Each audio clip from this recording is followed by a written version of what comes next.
Welcome to students, guests, and friends of the Buckley Institute. My name is Will Barbie. I'm a junior in Silliman College, and I'm currently serving as the Speakers Director of the Buckley program at Yale. I am delighted to welcome you all to this afternoon's conversation with Yale College Dean Pericles Lewis for what will surely be an enlivening and insightful discussion. This event marks an important step forward for Buckley and its mission. Oftentimes, our interactions with university administrators come in the form of calls to action on issues of free speech or faculty diversity, or petitions to implement policies such as institutional neutrality. Frankly, in some cases, I think conservatives can come across as a bit complainy. However, it remains incredibly important to recognize that universities are made up of individuals with a wide array of ideas and perspectives on a number of different issues. We must, when given the opportunity, seek to build bridges with the leaders of our institutions so as to make change occur in a collaborative and inspiring way. And that is why I am so honored to host today Dean Pericles Lewis.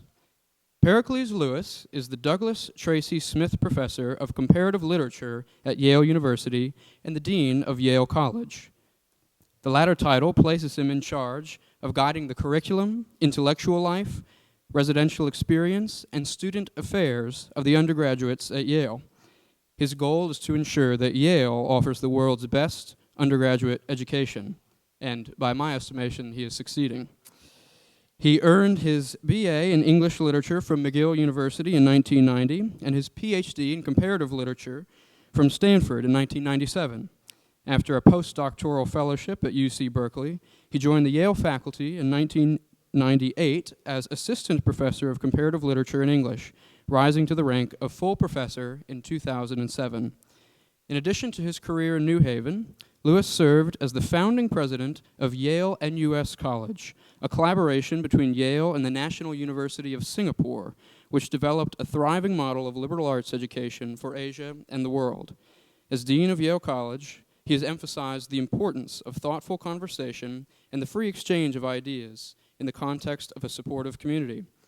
He has hosted a series of panels dubbed Dean's Dialogues that bring together thought leaders from across the globe to discuss matters of importance in academia, culture, and the broader world. In the name of free speech and intellectual diversity, please join me in welcoming Dean Lewis to the Buckley Institute.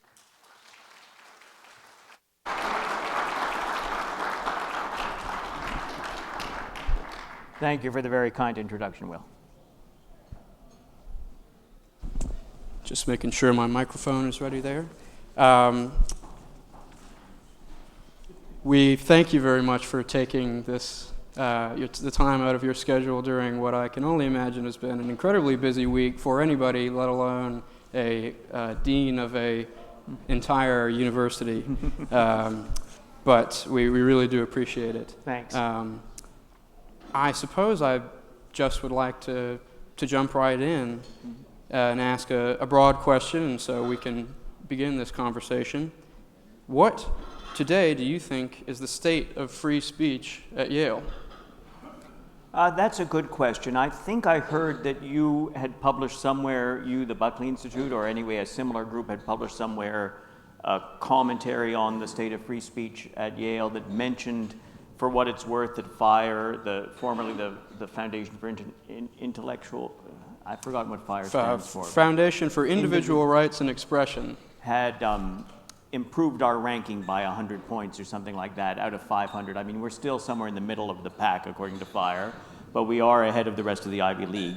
We could go into why they did that. I do think that the issue of free speech on campuses, and in particular on more elite or selective campuses, has been, a big concern of the past decade or so. I think we see things heading in a better direction in that regard recently. There's certainly, while our policies, I think, such as those derived from the Woodward Report, are where they should be, I mean, there might be small corrections that you could inform me about. I think there's a cultural issue more of sort of the tendency towards self-censorship and so on, which we haven't, that's something that's in the broad culture and that we haven't avoided. that I do see improving a little bit, but that is still, a concern.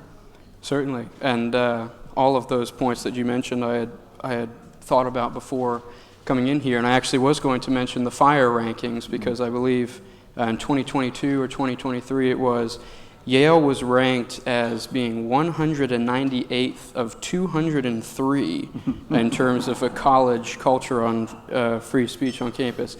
We bettered Columbia, which I think is a good sign, but I'm just wondering what you think that indicates from, say, 2 years ago, and why you think fire would have placed Yale so low. Do you think that it's indicative of some sort of a crisis? Do you have what our new numbers are? Our new numbers, I believe, are in the mid 100s. So we've gone up about 50 points, which is good. Yeah, no, I read that we were one of the 10 schools that had most improved. Now, I take all of this with a grain of salt. Like any such ranking organization, U.S. News and World Report has been putting us at about 5th. You've shared the conviction that we should be first in U.S. News and World Report. Anyway, you have to take it all with a grain of salt. I do believe that the methodology involved surveys of people on campus, and we also survey people on campus. And I'm happy to say that when it comes to feeling of free, there are areas in which we have not seen improvement in the last few years, and partly because COVID was a very bad time. The nadir for a lot of things was 2021, but we haven't in particular seen improvements when we survey students in their feeling of being respected regardless of their views and their ability to express their views. So I think that is a real thing that's happening. I frankly think it's generally happening in the culture. There was a special set of circumstances around October 7th and the terrorist attacks and everything that happened subsequently in the current conflict in Gaza and in Lebanon and Israel. But apart from that, I think there's been a movement towards a little bit of freeing up of some of those things. And I'm not going to rehearse for you all of the incidents on which fire has criticized us, but they usually tended to involve cases where students were seen to be told that they shouldn't say something, and our general approach has been to try and allow students to say things. There are, of course, limits which we can talk about. But. This is very true, and we'll certainly be discussing those later at the what are the limits of free speech debate around 5:15. I'm curious, you mentioned the protests from last spring, which some of them have carried over in lesser degree this fall.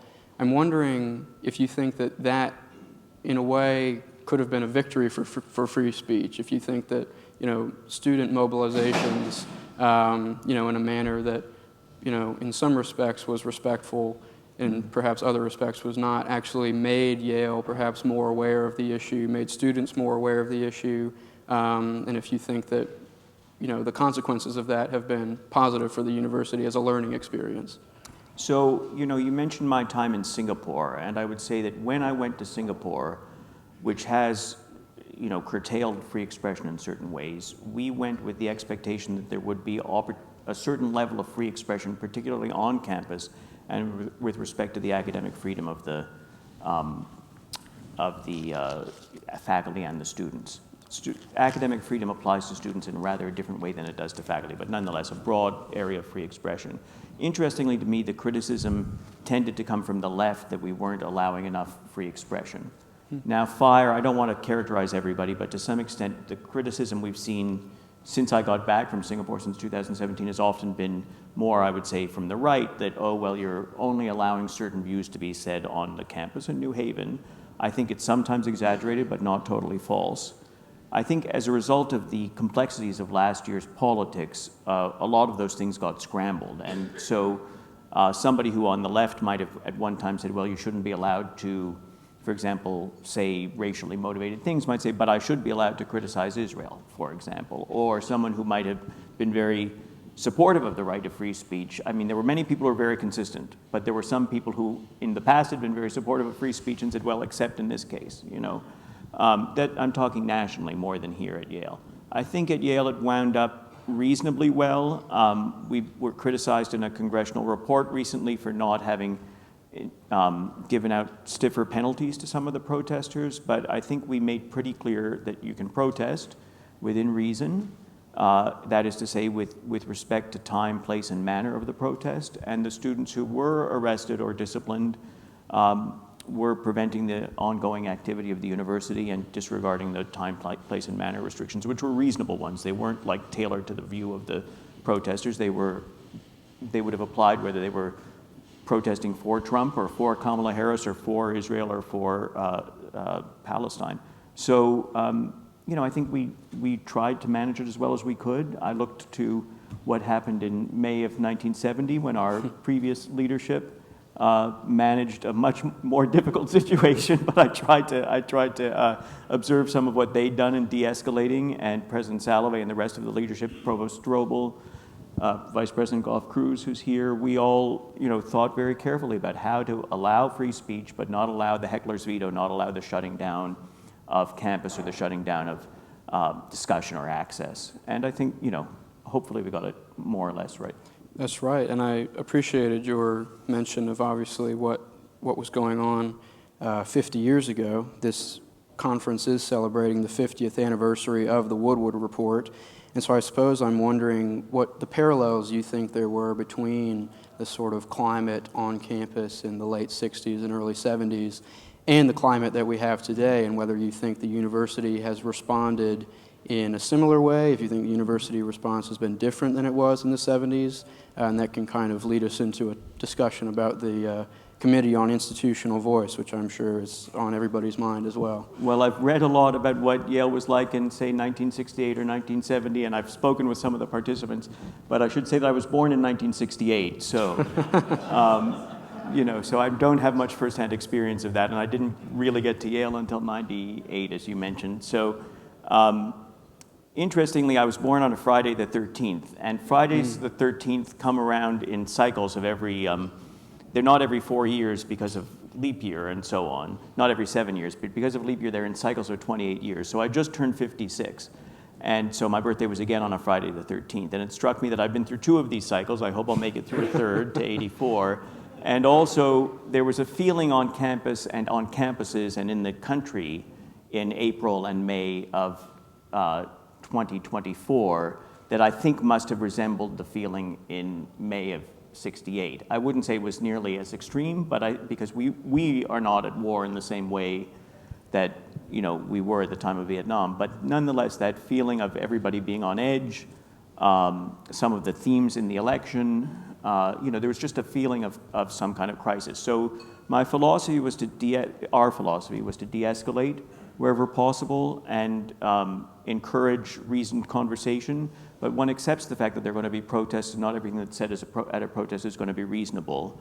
I think, again, it never got to be anywhere near what Secretary Chauncey faced in May Day of 1970, but it did strike me as the same time of year, so there was that sort of spring protest feeling in the air. And I guess that the other thing I'd add is that perhaps while the Woodward Report remains incredibly relevant today, and I'm sorry I missed the earlier panel, I think the objections that are phrased in the appendix or the dissent are phrased in a different language today, but they also persist. And I think part of what has happened is that our norms around what it's okay to say and not okay to say socially and even intellectually have shifted. And I would not say that that's all for the bad. Some of them have shifted in a good way, and maybe some of them have shifted in a bad way, but there are just changes to what people consider acceptable discourse now compared to 56 years ago, and that was in evidence too. That's right, and that's, I think, one of the interesting components about free speech, especially as outlined in the Woodward Report, is that when you defend the right to, say, think the unthinkable, mention the unmentionable, as it says in the report, that obviously changes over time, right? And so there can be different levels of pushback depending on the era or the time, depending on whatever the topic is of the day.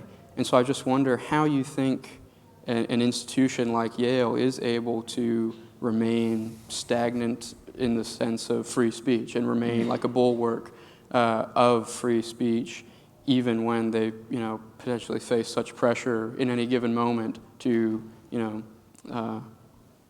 push the administration into, making comments, for example, on things that happened last year or things that would happen today. Sure. I guess I would distinguish 3 versions of freedom. One is free speech in general, which is, for example, protected by the First Amendment.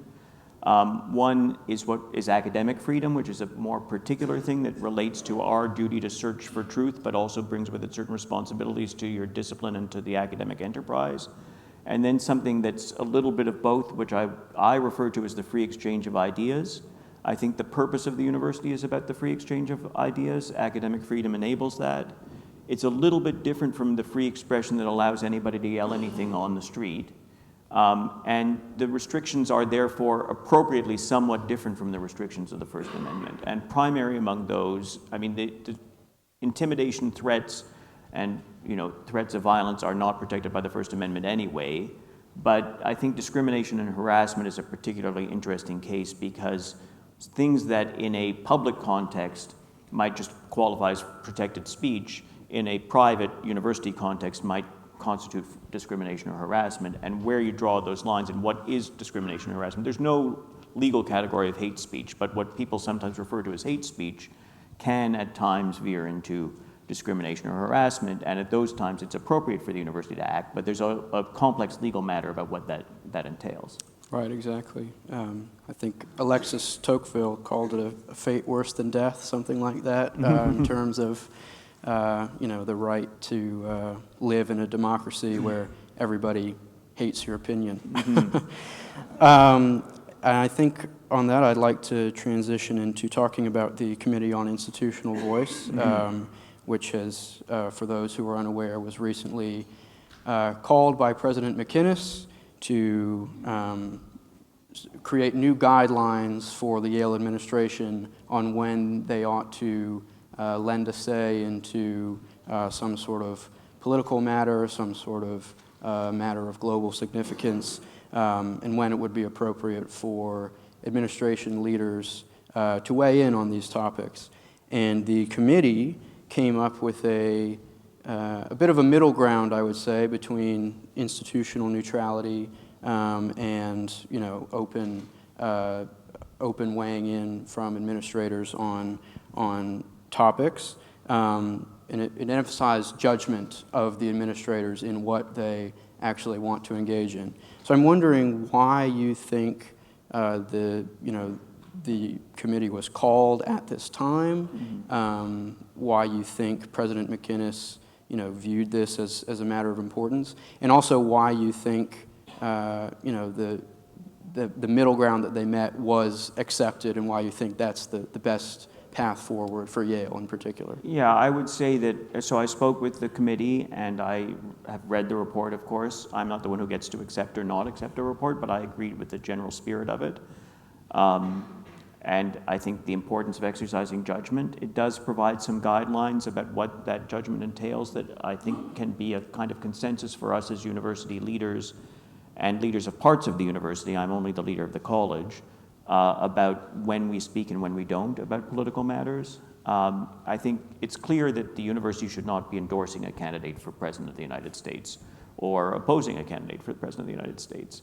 But there is an interesting question about legislative proposals that might harm the university's interests. And I think the university does have a lot of interests. Some of them are more material, like making sure that there's financial support for research, and we hire people to lobby the government and try and make sure that science funding continues, and I think that's a perfectly reasonable political action on the part of the university. Some are more interesting and possibly borderline cases. I would say regulation of immigration is obviously one of the jobs of the federal government, and the question of who can come to the United States to study is part of that, right? We have advocated for a broadly open perspective on, people being able to come. Now, people are denied visas all the time, usually because of some kind of political association they have in their home country.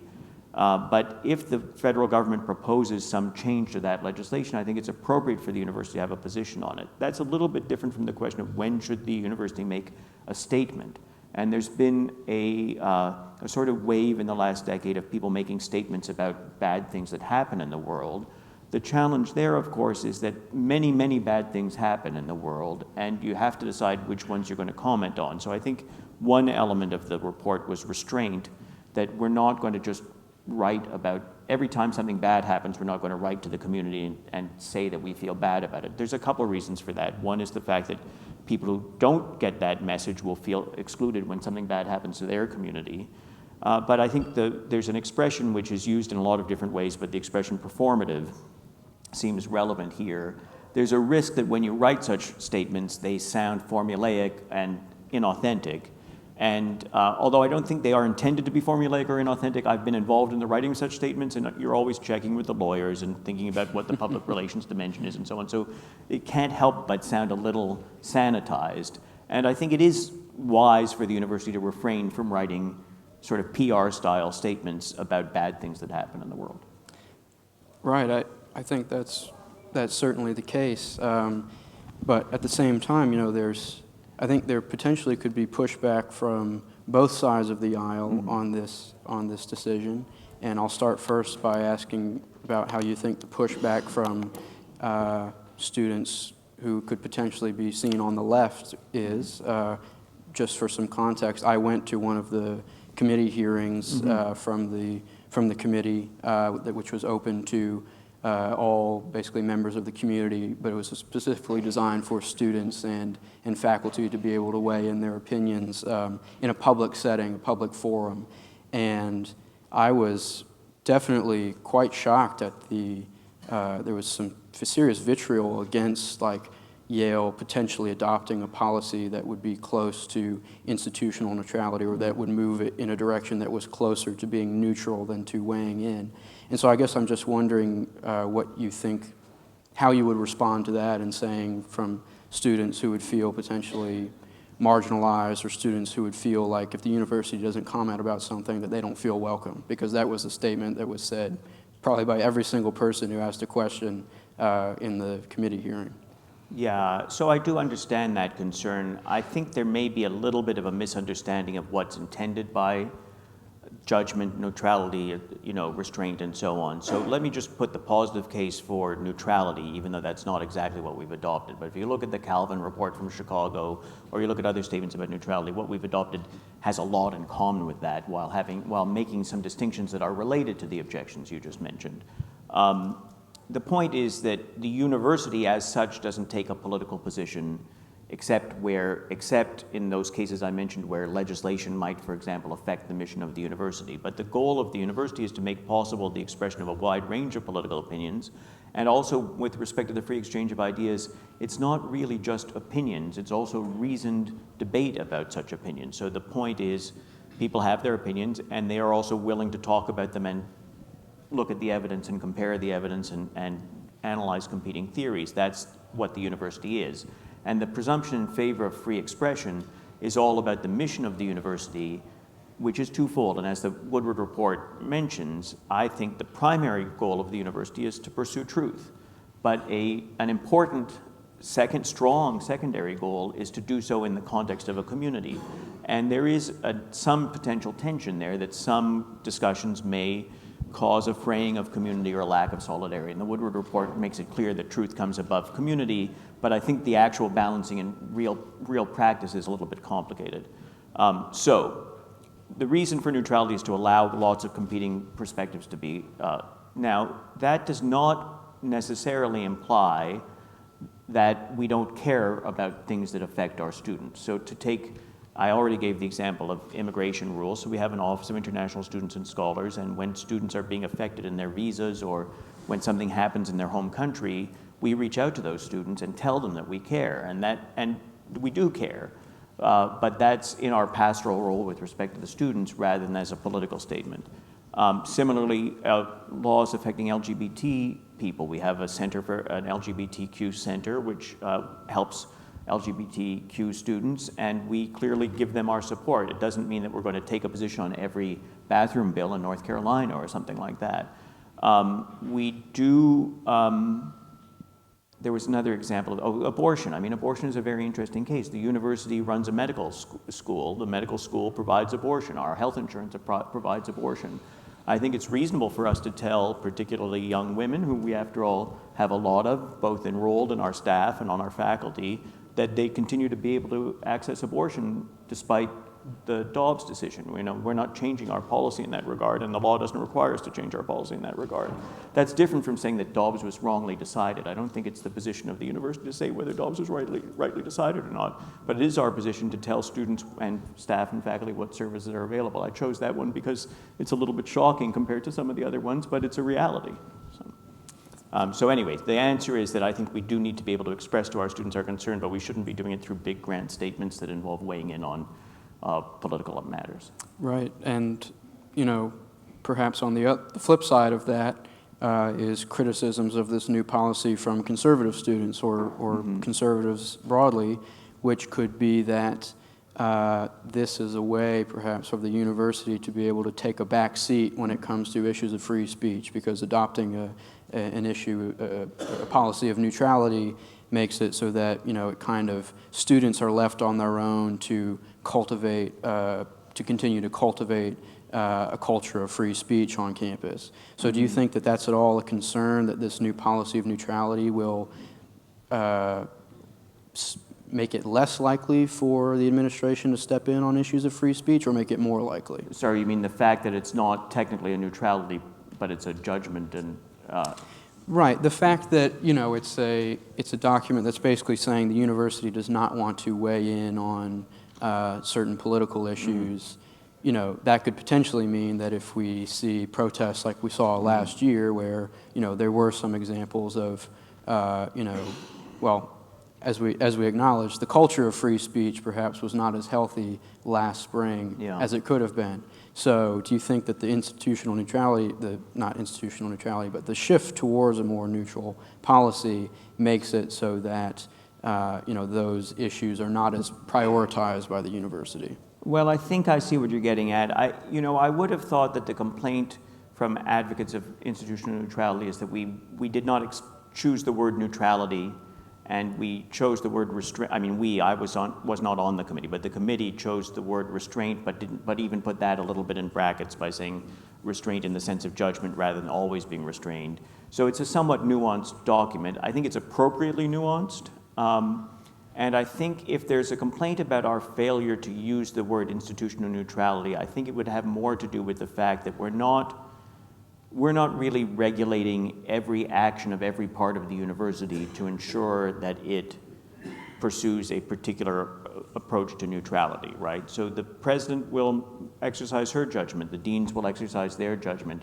departments, centers, other branches of the university will exercise their judgment. There is a strong presumption that, for example, a department chair, when expressing a political opinion, will say, I'm not doing this as chair of, say, the English department, which I'm part of, I'm doing it as an individual.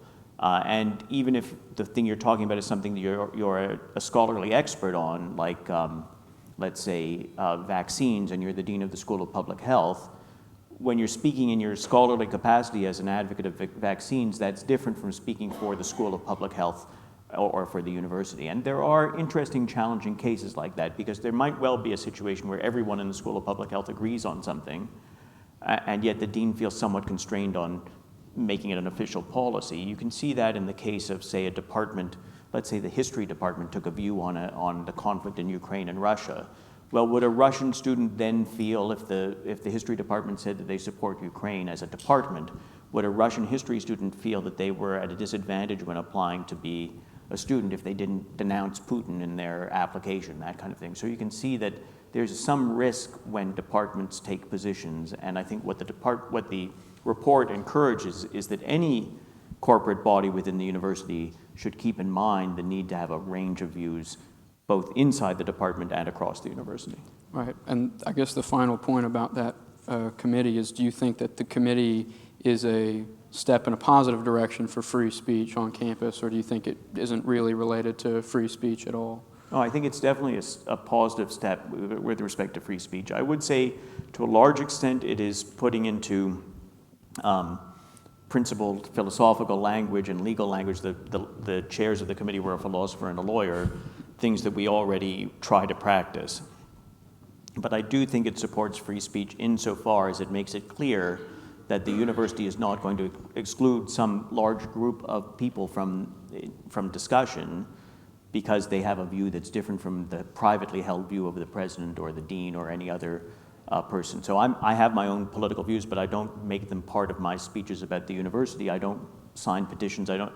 Dean is a little bit different from like a department chair. I feel that as dean, it's important. I don't make political contributions, but it doesn't mean I don't have opinions. It just means that when I state my opinion, I'm sort of stating it as dean, and so I'm cautious about which opinions I state.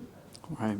I think for the final question before we open it up to the Q&A from the audience, a recent article from Publius, which is a offshoot of the Yale Daily News, they ran an article that had the headline, "Conservatives, we envy you." And the article went on to basically elaborate that conservative students at Yale, because they're such a minority, the YDN reported just the other day that I think 80% of Yale undergraduates supported Harris in last week's election. The article basically outlined that because conservatives are thrown into this world at Yale that perhaps is much more liberal than they were accustomed to, that this actually gives them an advantage in their educational journey because it allows them to have other students be like mirrors looking back at them where you're like, well, I never even thought about that before. And it actually makes them come out of college with even more nuance, but also better ways at elaborating on their perspectives. So my question to you is, do you think that conservative students come out of Yale with a more well-rounded education than liberal students? I like the question. I like the question and I like the article. And my hope is that no student leaves Yale with exactly the same opinions that they came into Yale with. And I would say, and that isn't that we're indoctrinating students. In fact, this is purely anecdotal, and it's largely influenced by two children that I know very well because they're my own, who went to Yale. But I do think that actually sometimes the reverse of what is, the liberal indoctrination theory happens, which is we get students who, having been to the kinds of high schools they've been to and lived in the blue bubbles that they've lived in, come in with certain progressive assumptions. And then when they start to take classes, they realize, hey, and including classes taught by rather progressive professors and also those taught by, people in the economics department and whatever, they start to realize, oh, this is more complicated than I thought, and they come out with more nuanced views. And I think that's partly undoubtedly due to their conversations with conservative classmates, but I think it's also just partly the intellectual endeavor of trying to understand the world tends to lead you to understand that it's a very complex place. Well, I second you in that opinion that would never want to just maintain the same views that I had when I went in as when I went out, so I appreciate that. Thanks, Will. We are now going to move into a Q&A session with the audience, so if you have a question, please raise your hand and one of our microphone runners will come around to you. Gentleman over there. Can you ask them to introduce themselves? Sure. And would you just be able to say your name and perhaps your affiliation with Buckley or Yale? Sure. Hi, Dean Willis. Thanks for being here. Mitchell again, Mitchell Dubin. I'm a senior in the college. I study economics. Economics. Okay. Good subject. And I'm a Buckley Fellow and can confirm that the economics department is quite a wide range of faculty. My question for you is about what you called reasonable time, place, and manner restrictions in regards to the protests from last year. Yeah. From what I understand of them, they are in fact reasonable time, place, and manner restrictions. Mm-hmm. The trouble is they just weren't enforced. Mm-hmm. So I'm wondering whether anything either that has come out of this new report in the last week or changes in the Yale administration, is there anything new that would suggest that these same reasonable time, place, and manner restrictions that were in place last year would actually now be enforced, seeing as they weren't? Because obviously a policy that exists without any enforcement mechanism is as good as just having nothing. Yeah, it's certainly a fair question. I would not say that they were not enforced, however. What happened in some cases is that the enforcement was somewhat delayed. And I'll be candid, I don't think this is going to, there's always the risk that something I say now will become part of some future protest and so on. But to be candid, it doesn't make sense to arrest students who are encamped in a tent in the middle of the night. And it doesn't make sense to arrest students or clear them out when you don't have an adequate number of police present in order to make it safe, do it safely. And so there are people on our faculty who feel we should never have arrested the students. And there are many people, including some on our faculty, but also a lot of alumni, who think we should have arrested them sooner. I think in the end, we did what we could while keeping the campus safe, and you only need to look at many of our peer institutions to see places where arrests went very wrong and there was a lot of violence. There was very, very little violence at Yale. There was not none, but very, very little violence. And I think that's just a question of management of public safety. So it is not the case that students could just get away with anything. It's also, we've also been criticized specifically in a congressional report about it a week ago about not having punished every single student who broke the rule at the encampment. But the technical reality of that is you can only punish a student once you've taken their ID in order to arrest them. There's basically no way to punish a student without identifying them. If I only went around and punished the students that I happen to recognize, that would be unfair selective prosecution, right? So the students who've been to court and who've been through our executive committee in Yale College are the students who were arrested. The students who chose to disperse when the police arrived did not get arrested. You can feel that that is a violation of natural justice or whatever, but it's just a reality of what happens when you're trying to enforce a rule. So I think we did enforce it, is the answer, but I realize that it would be better if we could enforce them more quickly, but there are resource and other constraints there. So is the college investing in further resources for enforcement? That's the kind of question that I'm a little reluctant to answer.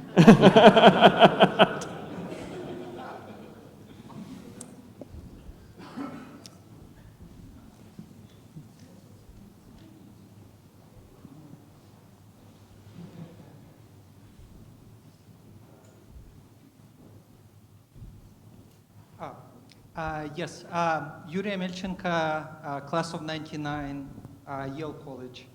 I wanted to ask like very pointed, very short question. You mentioned Russian brutal aggression against Ukraine, and you mentioned the necessity for, I'm quoting, range of views. I didn't hear it. And you mentioned the necessity for a range of views in our community. What kind of range of views do you expect on this question? I don't think it's my position to regulate the range of views on Russia or Ukraine or something I know a lot more about Israel and Palestine. I mean, I have my views on Israel and Palestine. My views on Russia and Ukraine are just based on what I've read. I've briefly been to Russia, but I know very little about the region. What views can people express? People can express all kinds of views. What views are academically considered? There can also be a range there, and there are reasonable grounds for debate about those. So my point there was more that there's no official university position on the relationship between Russia and Ukraine. I think one follow-up on this, but I think, yeah. So would you expect it to be a positive to have somebody who advocates for the aggression on faculty? Where does it stop the range of views that you accept? Yeah, so the appointment of faculty is an interesting question. We appoint faculty based on their credentials in their field.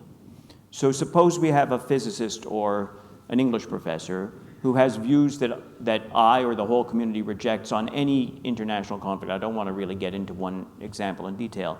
I'm not, you can't fire an English professor or a physics professor for their political views. There are reasonable restrictions on what they can do in the classroom. They can't use the classroom as a place to indoctrinate people in those views. Research is regulated in a different way. There's peer review. There are all kinds of systems for deciding what research should be published. We don't go out and seek out people based on their political views when we're hiring them. I realize the matter becomes more complicated when the field being studied is, say, political science or international relations and so on. And there, I admit, we try and get a range of views, and we probably don't make a point of going out and seeking people who, for example, are opposed to the interests of the United States, let's say. But it's a fairly complex matter. And I think the main point I want to say is that I'm not taking a position as dean of the college on any of these conflicts. Which doesn't mean that I approve what particular world leaders are doing or what particular countries are doing. Thank you. Hello, Dean Lewis. John Minden, class of 82. Hi. And a parent of a member of the class of 22. Great. You and I had an occasional correspondence about the university's COVID vaccine requirements. My position was that the university was wrong in requiring the COVID vaccine. Yours was that the university was correct. I wonder, do you still hold that view, or in light of what we now know, do you regret mandating the vaccine for the undergraduates? Okay, so I'm not trying to duck the question per se, but I'm just going to say that I'm just going to say that I did not mandate the vaccine. I realized that we corresponded about the vaccine, but I did not mandate the vaccine. That was a decision taken on the basis of advice from medicine and School of Public Health. I do not know enough about. But you followed that advice rather than exercising critical judgment and making your own decision. I did exercise critical judgment and make my own decision on a number of issues there, but I was not dean of the college at the time, so I don't think that's a fair comment on what I've done. I think, given the state of knowledge that we had in April of 2020, given what we knew in August of 2020, we tried our best to keep the college open. Frankly, I don't like tooting one's horn, but we did better than most of our peers in terms of keeping the college open. I would have been happy to have more students on campus, but for reasons having to do with public health, there was a desire to thin out the number of people on campus, so more students had to study remotely. I taught a course in person. I wore a mask. I was vaccinated. We'd like to try and keep back and forth to a minimum. That must be something that happened 2 years after, because when COVID came in, I was vice provost responsible for academic issues. I did run a lot of COVID planning, but I wasn't in charge of decisions about vaccines. So anyway, I think this is a little bit of a dead end.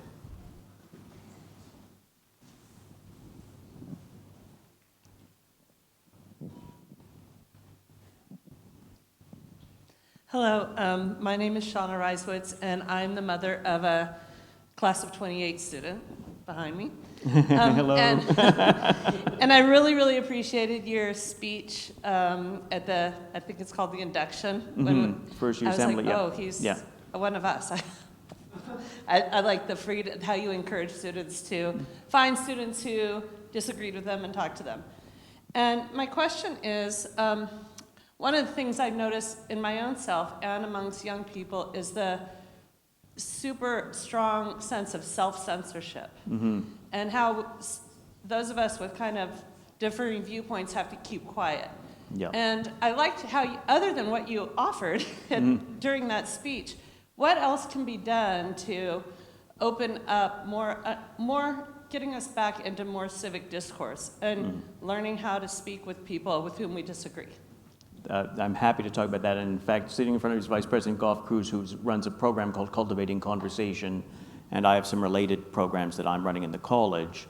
So the first thing we've done is, chronologically as it were, is that in the first week of orientation, which used to be sort of a random set of programs that you could sign up for or not, we now have a sort of shared orientation experience, which includes talking about how we interact with each other as a community and helping and starting to talk about the challenge of having difficult conversations across different points of view. At a more formal level, I run a program called the Dean's Dialogues, which I think may have been mentioned, which is just an opportunity for people to talk about, especially political issues, but not only, sometimes international issues. We did one on U.S.-China relations in a forum that's intellectual and allows for the exchange of differing views, and sort of tries to model that for people. We also have funds to support civic discourse that invite speakers. Usually a faculty member will run a program. One of the most comprehensive of those is run by Brian Garston, who's a professor of political science, and it's called, I think, the Civil Discourse Initiative, and he has students talk about and debate in relatively small groups conversations about, again, these kinds of matters. I think I've noticed that groups like the Buckley Society, but others as well, Shabtai, where I spoke a couple of weeks ago, and I think there are others also around the periphery, as it were, of the university that are not part of the university, often wind up hosting events because of the feeling that, well, in this setting there will be less self-censorship. So one of the things I've been trying to do, not to take away from the Buckley Institute, but to at least give some alternative forums, is to have places on campus, right in the center of campus, like at the Schwartzman Center, where people can have those kinds of conversations to show that it's okay to have. But I agree that there's a feeling of self-censorship, and what struck me really when I became dean, which was 2.5 years ago, is I interviewed the heads of the residential colleges, and there were many who were, let's just say, moderate. But what struck me is that even the ones who you would call progressive or left-wing or whatever you would want to call them said to me, Pericles, there is a problem with self-censorship and cancel culture and that kind of thing. So it's not a view that's only on the moderate to conservative or mainstream liberal side of things. It's actually a view held quite widely across the faculty that students have tended to self-censor. Now, faculty may be blamed for it. I don't want to say it never happens with faculty, although I think a lot of faculty are trying to fight that. But I think there are other factors like social media and a lot of the things that happened during 2020 when we were all online and people weren't interacting with each other personally that sort of exacerbated a tendency that already pre-existed COVID of, cancel culture, self-censorship, and so on. And so we're trying to sort of rebuild the muscle for those kinds of conversations in our students.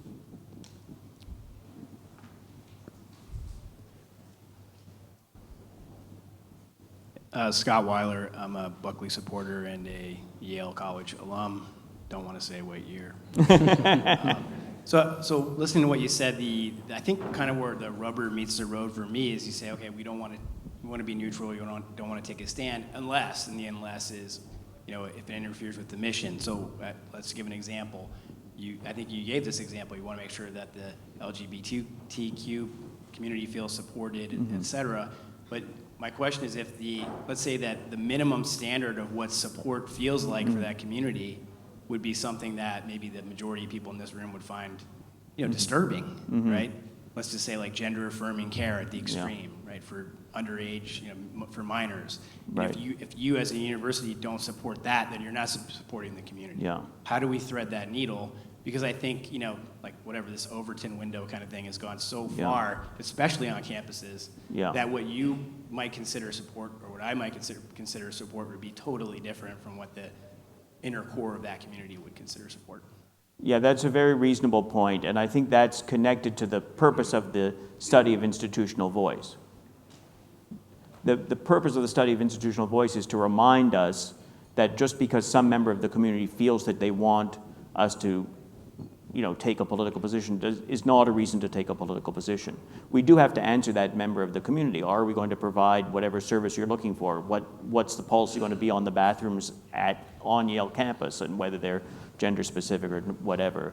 But that doesn't mean that we have to take a position on the bathrooms in North Carolina, And so it's that kind of thing. Or, so it's about caring for our students and giving them the service and support they need, and same for our faculty and staff from a human resources point of view, making it a welcoming place. That doesn't mean that we have to agree with everybody's political views in order to make them welcome, but we do have to provide appropriate, accommodations or services or whatever those may be. And I realize that might be perceived as a political decision at times, but I would say it's more like a business decision, and the business decision has to be somewhat isolated from with respect to staff and faculty, has to be somewhat isolated from a political perspective.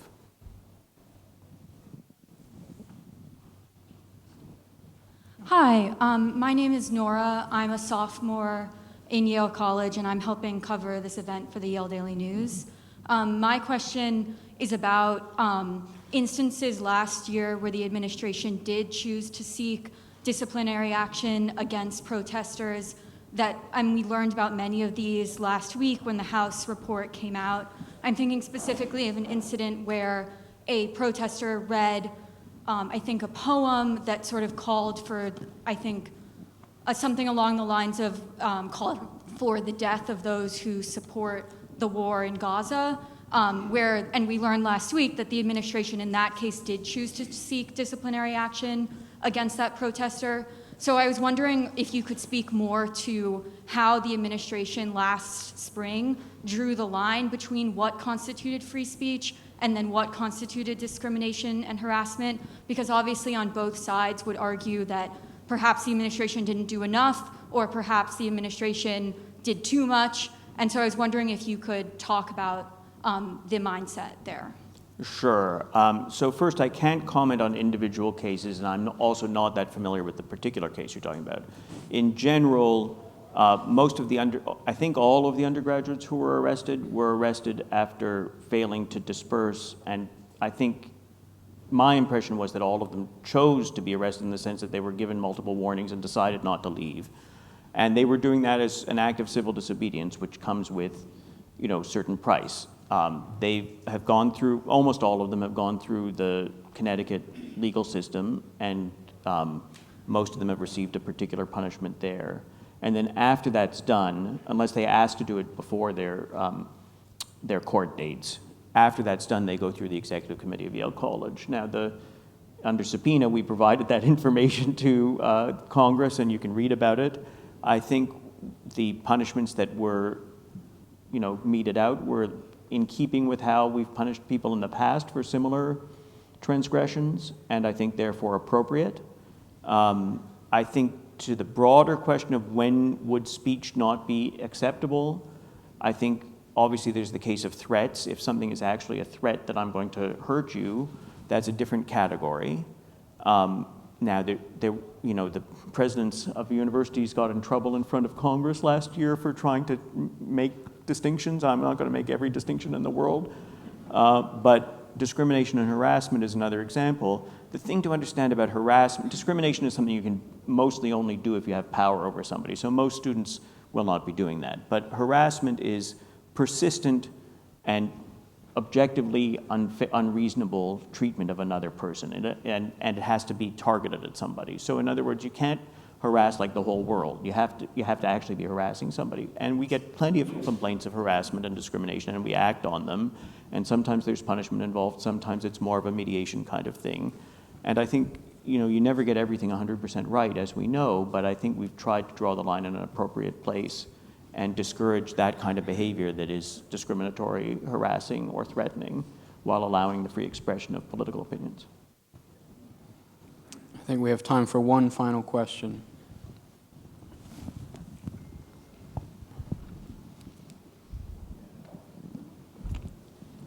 Mark Dummett, class of 76. I was in the Directed Studies program and ended up graduating with the Southeast Asia Studies major, and was very impressed with everything you did at the Singapore affiliation in the Thank U.S. My wife and I were in Singapore at a beautiful wedding this last summer, and we're saddened to learn that Yale is ending its affiliation with Singapore and U.S. Can you enlighten us as to some of that background? You seem to imply that part of it was institutional freedom of speech. No, I wouldn't say we didn't pull out because of institutional freedom of speech. We had certain agreements about freedom of speech when we went in, and those were honored by the Singapore government, so everything was going fine in that regard. The government, we did not pull out of the agreement, but every 6 years there's an opportunity to review the agreement, and the National University of Singapore decided they wanted to run the college without Yale. I've written a whole article about why they might have decided that. It's in Daedalus, which is a journal that's available free online, so you could look it up. But to put it sort of very succinctly, they have a sort of tradition of using an international partner to help them build something up and then taking it over themselves and running it. So in that sense, it wasn't really a surprise. The timing was a bit of a surprise. I think COVID didn't help, but I think other factors included growing nationalism, which we've seen all across the globe, and the feeling that the government was spending a lot of money on an institution that was 50-50 in terms of the student body, Singaporean and international. The new institution that's replaced it is 80% Singaporean and 20% international, and frankly, it also has somewhat fewer resources dedicated to it, so I think it was, again, sort of a business decision on their part. I would have preferred a more gradual transition, and I would have preferred our continuing to be involved, but it was totally within the right of Singapore and the National University to make that decision. It was just where it went. And I don't view it as a failure. I view it as a bit of a disappointment, but I think that it was 12 years of a successful college, and now they're going to run their own college. It won't be quite what we had in mind, but they're paying for it. If they want to run a different kind of college, that's fine. And many people that I recruited to teach there continue to teach there and seem to be very happy. So I'm not super worried about it, but I am a little bit disappointed that our affiliation is ending in June. On that note, that concludes our conversation today. Before you all head out, I just want to let you know that our next panel will be in the C room over there, so you can just stand up and walk around to the other room for our next panel. But before you do so, please join me in thanking Dean Lewis for our conversation.